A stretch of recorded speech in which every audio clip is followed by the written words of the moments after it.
هزاره د پښتونخوا یوه لرغونې سیمه ده چې لغوي معنی یې ښه ځای دی. اصل یې هوزار دی، هو ښه ته وایي او زار ځای ته.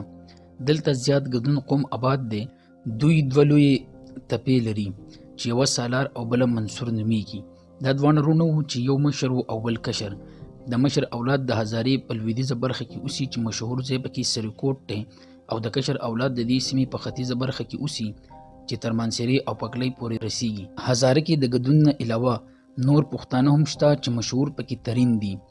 دلته سواتیان هم اوسیږي چې د سوات اوسیدونکي وو او د یوسفزو د راتګ نه وروستو هزارې ته راغلي دي. هزاره کې د لزاک هم شته.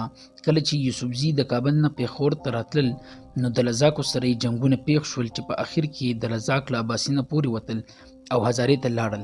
هزاره چچ کې د غورغشتو په نامه یو کلی شتوالی لري چې هغې نه دا خبره ثابتېږي چې په دې علاقه کې د غورغشت نیکه اولاد اوسېدل. یا د دې وي چې ګدانه یا ګدون هم د غورغشت اولاد دی او د خپل ټاټوبي نه هزارې ته راغلي دي. د دوی د راتګ نیټه څه خواوشا 1500 کاله پخوا ښوول کېږي.